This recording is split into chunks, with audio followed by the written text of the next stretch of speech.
Hello, I'm Catherine, welcome to my studio. So in today's video I'm going to show you how this rather humble machine called a die cutter can be used for cutting out shapes, but you can use those in lots of different ways, really sort of exciting, fun and creative ways. But you can also use it as a mini printing press, and you can do lino cuts, you can do monoprint, you can do collagraphs, and there's just so much that you can do with this one sort of simple machine. And I thought I'd show you, I'm going to talk you through how you use it and show you some of the examples that I've made. So if you don't know what a die cutter machine is, I'm going to show you. It's basically a little printing press or a little mangle. I'm going to open it up, and there's several different types. They're quite expensive new, over about £100, but I actually got mine second hand on Gumtree, and I think it cost me about £40, and it's in perfect working orders. People buy them, use them for a bit and realise they don't, and most of them come like this, so they're quite portable. They have these and they have sort of two tubes there, and what you do when you get it, you just have to take it apart, you lock it here so it's nice and stable, and you turn these pieces round so you've got a nice flat platform. I don't always remember to lock, I must admit, and it works absolutely fine, but it does give you a nice stable base to start with. And what happens is that it comes with various plates, and you can see it's well used. This one's got guitars on it, which was done by the former person, because sometimes they do go through and mark. And you can see a few butterfly shapes, which is more mine. And what you do, you have a dial here, and you can raise up the top of the round platens. I'll have to look up what exactly they're called. And this number, you can vary the height with this, so depending on what you're putting through and how much pressure you want, you kind of learn how to do it. It's very easy to use. So what you do, you would say, I wanted to do these butterflies, and they often come kind of in when you buy them, and they're all sorts of different ones that you can buy. If you look online, there are just so many different ones. Some of them are kind of not my cup of tea, but if you look through, you're going to find something that you like and would be useful to you. I've got a whole lot of Christmas ones here that I've been using, obviously, over the last month or so, with snowflakes and Christmas trees, and I use those making my Christmas cards. And I was doing a lot of work on butterflies, so obviously I tried to find butterflies and other bugs as well, and as I say, it can take a bit of looking, finding ones that to your taste. But they're there, and you also get these very sort of basic shapes as well. And I've used these circle ones a lot, both as cutting out shapes and for making marks on my jelly plate, and I'll show you some of that. And the other thing that I'm just starting to do is that you can get special ones that actually cut through fabric. So to cut, if you're doing patchwork or anything like that, it can be quite time consuming to cut them all out by hand. So this is a very sort of quick way of doing it. So this is my little collection of dies. I think I've got a few more somewhere, but these are the ones that I use the most. And if you start looking for them online, you go down a bit of a rabbit hole, because there are just so many available, and you'll find they come in all sorts of styles. Quite often they're meant more for scrapbooking and for making cards with, so you get inserts that you can add to a card, that sort of thing. But nearly everything can be adapted to use in your artwork. For instance, this came in, it was called a specimen set, and you can see you can make a slide from it, you can make a filing insert, and I've used these ones quite a lot, and I'll show you those a bit later. And because I was doing a lot of work with butterflies and bugs last year, I got hold of some butterflies. And one thing you'll find is that they come in, sometimes they come with a lot of sort of intricate cutout bits, and sometimes you just get these simple shapes. And I actually found for my purposes last year, I found the simple shape one really effective because I made a whole sort of cabinet of butterflies, and I'll show you that with all my different sort of printed papers. So that was really fun to use. But I'll just show you the difference. I mean, this one's a very intricate one, but it's a nice, you get a nice result with it. So all you need to do is put you have your base plate here, and you put your dies down with the sort of slightly raised bit facing upwards, and I'm going to put them towards the end there, and I'm just using, I think this was just a Cyanotype sort of scrappy bit, but it's quite thin paper, so I hope it will go through quite well. And yes, so you use this dial to raise and lower the roller, and depending on how thick you're putting something through, you'll learn how to judge what it is. And I'm going to use this plastic one. They are getting a bit battered, these. I don't know whether I'm overworking them, but they still work fine. So basically you're pushing them between the two rollers, and what you'll find, you have to guide it through, and then you just hear a little bit of a sort of crack as it hits the actual die, and there's a bit more resistance, and then you know that it's probably enough pressure. I'm going to go through a couple of times just to make sure, but usually with a thinner paper it's quite easy.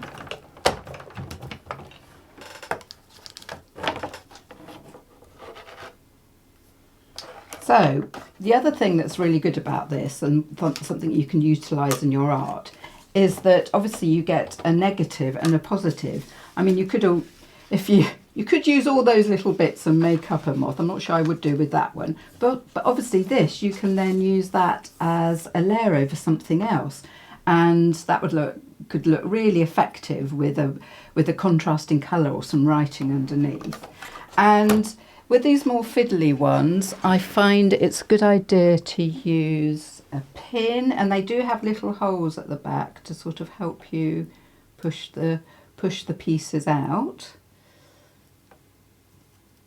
So if I get hold of just that edge, I hold it that way on the, and you can see that you get these very, very precise cut shapes. Now, you wouldn't be able to do that unless you were very skilled and had a lot of time. So you can just see how effective that is as a shape. And with the butterfly, even though that's quite a simple shape, because I did it with sort of interesting paper, you get this lovely effect. So I found that even though I bought this because I thought I wanted to use it as a little printing press, I'm now finding that I'm finding all sorts of ways to use it, and I'm finding lots more interesting shapes. Probably one of the ones that I've used most is just a gift tag shape, and I've got this in various different sizes, and I put in some footage of how I used that over Christmas to make all my gift tags.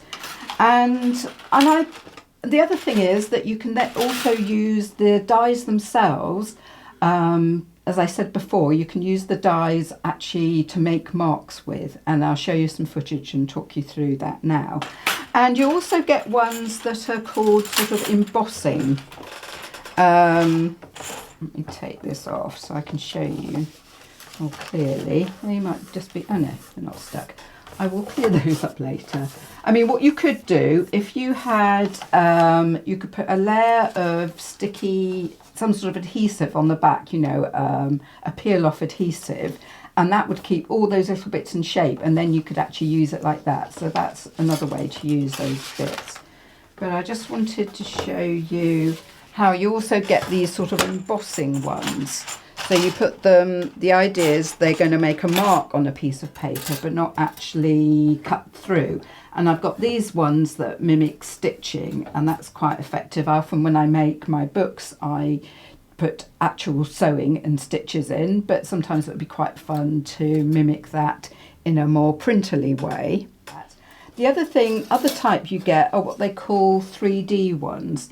So this one here, which looks like you can basically see that it's a star. If you print two of these out, you then get pieces of paper that you stick together to make a 3D shape, and I will show you those.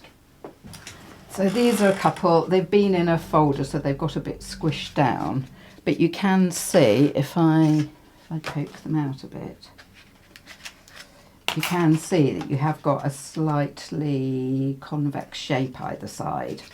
So, and you can get, so that's another way, so you can use them to make decorations with or to attach to books, that sort of thing. And again, you can find all sorts of 3D ones. You can even get boxes.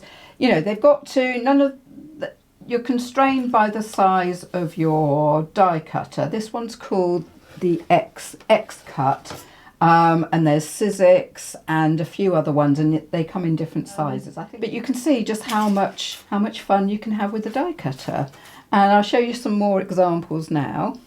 So I thought I'd show you a bit in this book, which I decided to have circles as a theme. So apart from this one, which was a larger one, a lot of the circles and the negatives were cut out on the die cutter. I think that one was, and I used it to, I think there are 2 layers there. I've got a print of an ammonite that I printed that out. And this one you can see, I'll put some footage in of me decorating it. So obviously these are the circles that I cut out. And you get, if you use more than one circle, you get these sort of washer shapes as well, and I really like to use those. And this is obviously the negative, and I just went over with some marker and some paint to get a nice effect. And then these 2 pages, obviously the same thing again. I cut a circle out, and then rather than, as well as just putting it as a sort of contrast, I layered them over, and I quite like, because that's using the die cutters both to cut out the circle, and I used it as a print as well.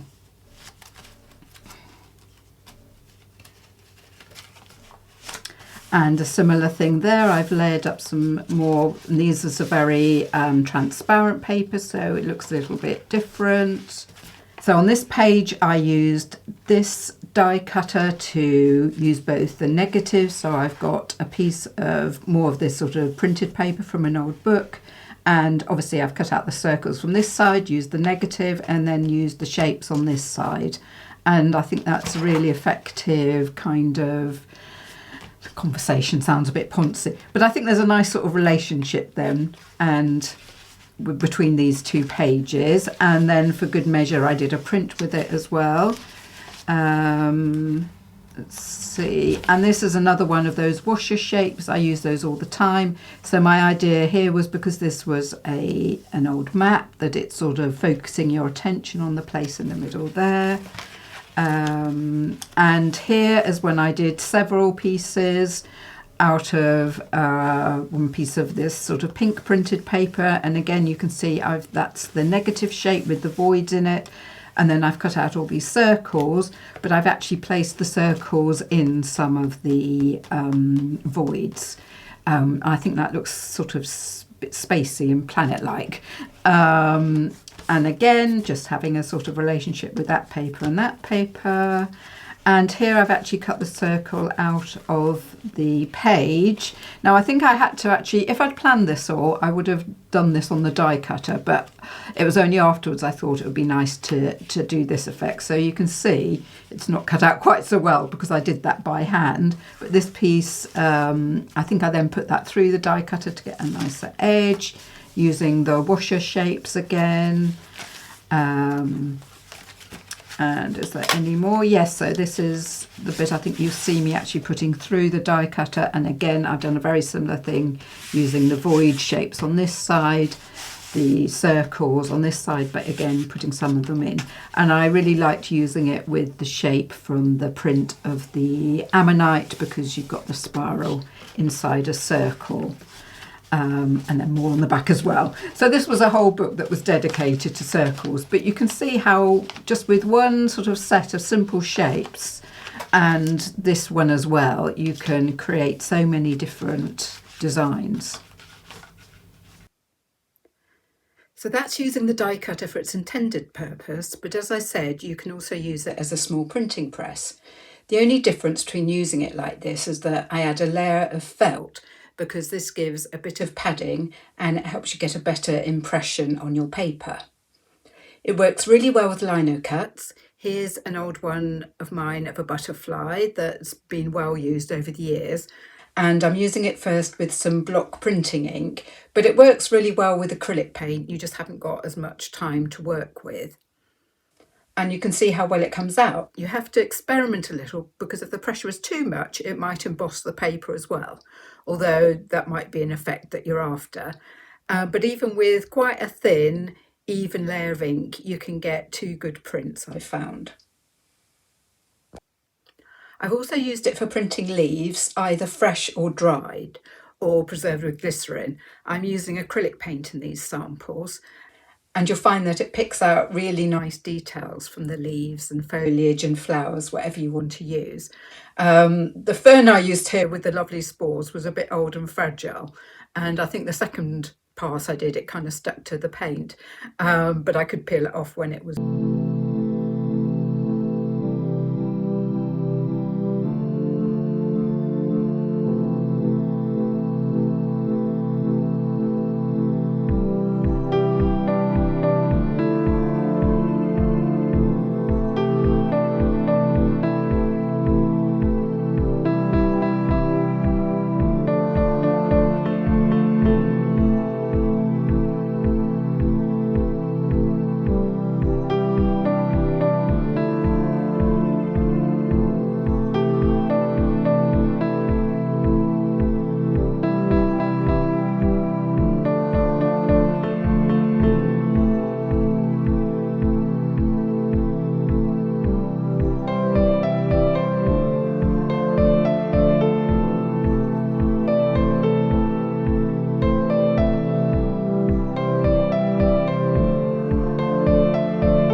I think was a real revelation for me, and I learnt this method from somebody else, and I'll link her video below because she goes into more detail with the process. But you can see how this was a foxglove leaf and it's picked out all the veins and things, and I did this several months ago and it has retained the pigment on that. And here's another one, and I cut this out because I used it in some I was using them in some collage. And here were some, I think these were from some leaves. I forgot what the tree is. My neighbour said, oh, come and look at this tree, because it was so beautiful. And it did have the most lovely leaves.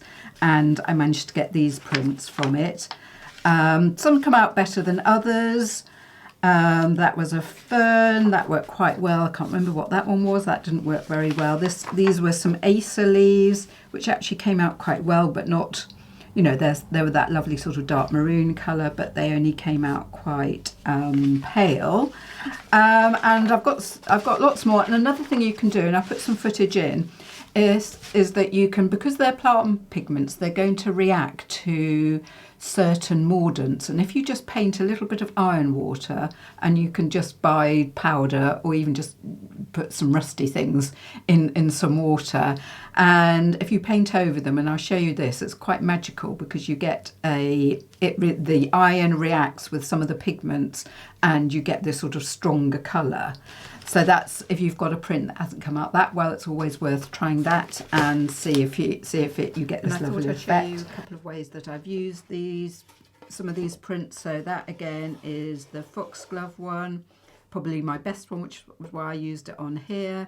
This was a primrose leaf that I put through the die cutter.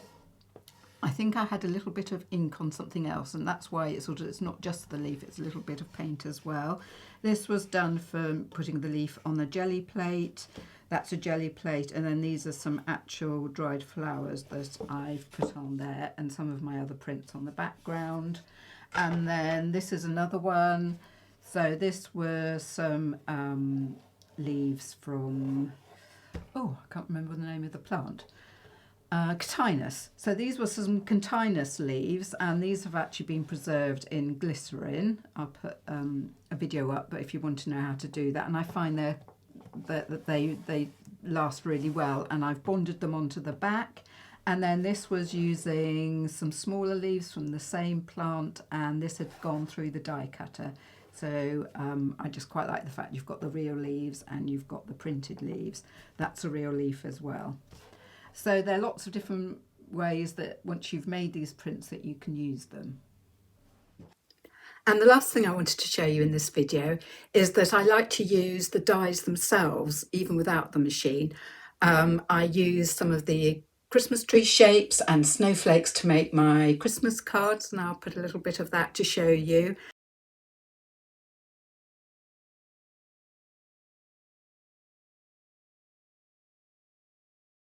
And I've used the circle shapes countless times because I just really like the impression they make. So you just have to lay them, as with the Christmas tree ones, you just put your paint on, press the shape in, take it off, let it dry, and then you can transfer it to something else. And I've also used what I call the sort of washers, the bits between the circles when I've cut them out. I like to use those for printing as well, because you get an interesting kind of collection of paint or ink round the edges of the paper.